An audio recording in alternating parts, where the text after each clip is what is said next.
Arteries की blockage 95% थी, 90 to 95%, और एक आर्टरीज में ब्लॉकेज थी 50 to 60%। लेकिन अभी 4-5 साल के बाद मुझे मई में कुछ ऐसा महसूस हुआ कि दोबारा से, कि ऐसा ना हो कि अटैक आने का चांस हो, गैस बनने की वजह से कुछ प्रॉब्लम सी महसूस हुई। तो मैंने डॉक्टर से कांटेक्ट किया, तो डॉक्टर साहब ने कहा कि भाई एक ही फार्मूला है इसको तो जज करने का, कि आपको एंजियोग्राफी कराना पड़ेगा। तो हम तैयार होके गए थे, हमने कहा हो सकता है भाई एंजियोग्राफी ही कराना पड़े, तो हमने कहा था एडमिट कर दीजिए। तो मैदांता हॉस्पिटल में हम गए, जब गए थे तो बस डॉक्टर साहब को दिखाए और तुरंत हमने एंजियोग्राफी के लिए तैयार हो गए, एडमिट हो गए। 4 घंटे के बाद, 5 घंटे के बाद हमारी शाम को 5 बजे एंजियोग्राफी हुई। और एंजियोग्राफी होने के बाद जो रिजल्ट आए हैं, वो हम भी चौंके और डॉक्टर भी चौंक गए।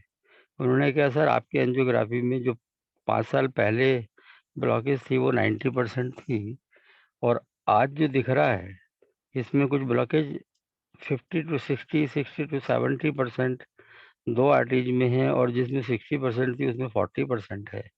और किसी भी आर्टरीज में कोई भी कोलेस्ट्रॉल नहीं है, जहाँ स्टेंट पड़े थे वो बिल्कुल क्लीन एरिया है, ना उसके आगे पीछे अंदर कहीं भी कोई ब्लॉकेज नहीं है। तो ये जो आपको प्रॉब्लम्स हुई थी ये गैस्ट्रिक की वजह से हुई थी, लेकिन आर्टरीज बिल्कुल आपकी क्लियर है, और ब्लॉकेज पहले से 30-40% तक खत्म हो गई है। तब हमें भी लगा, हमने कहा भाई इसका मतलब दवाई हमारी बहुत काम करती है। तब उन्होंने दवाई के बारे में भी पूछा हमसे, तो हमने उनको बताया कि अब ये लेते हैं। तो डॉक्टर साहब ने कहा इन्हीं दवाइयों की वजह है जो ये ब्लॉकेज कम हुई है, बाकी हमारी दवाइयाँ तो आपके स्टेटस को, कोई स्टेटस रखती है, मेंटेन रखती है, उससे घटता नहीं है। कभी किसी का कोलेस्ट्रॉल खत्म नहीं हुआ, लेकिन मेंटेन रखता है, बढ़ता नहीं है। कौन इस कौन काम सी के दवाई ली सर आपने? और हमने लिया था सर, एक तो ओमेगा रिच था। ओमेगा रिच हम डेली 2 कैप्सूल, एक सुबह एक शाम लेते हैं। और कार्निकोटेन भी आजकल तो हम सुबह शाम दोनों टाइम ले रहे हैं, लेकिन हमने इंग्लिश वाली दवाइयाँ अभी बंद कर दी हैं। और जो हम पहले लेते थे, अब कार्निकोटेन ही सुबह शाम लेते हैं। और ब्लड थिनर के लिए इकोस्प्रिन 75 पहले भी लेते थे, आज भी लेते हैं। और एक हम ये इम्यूरिज लेते हैं, तीन तीन टैबलेट ये हम धन्वंतरी वाली लेते हैं। तो इमुरिज का डोज सर कितने दिन लिया आपने? कितना इमरीज कितना तो लिया? सर इमरीज तो सर मैं पिछले 2-3 साल से 4 कैप्सूल मॉर्निंग में लेता हूँ खाली पेट। और कार्निकोटेन सर? कार्निकोटेन पहले मैं एक लेता था मॉर्निंग में, एक एक कार्निकोटेन और एक ओमेगा रिच का कैप्सूल मॉर्निंग में लेता था, और शाम को ओमेगा रिच लेता था, कार्निकोटेन नहीं लेता था। लेकिन अभी मई से, जब से मैंने टेस्ट कराया है उसके बाद से कार्निकोटेन मैंने सुबह शाम कर दिया है। एक कैप्सूल सुबह, एक कैप्सूल शाम को, और ऐसे ही ओमेगा रिच एक सुबह एक शाम, और 4 कैप्सूल इम्यूरिच के मॉर्निंग में खाली पेट लेता ये कितने सालों से ले रहे हो सर?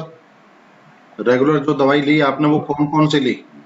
रेगुलर तो ओमेगा रिच और ये इम्यूरिच और कार्निकोटैन, ये 2 साल से रेगुलर ले रहा ओके। तो हूँ। दोस्तों आपने अभी तो आप आपने आपने तो मुझसे कहा था, सभी से कहा था कि एक डब्बा खा लीजिए और साल भर के लिए फ्री हो जाइए।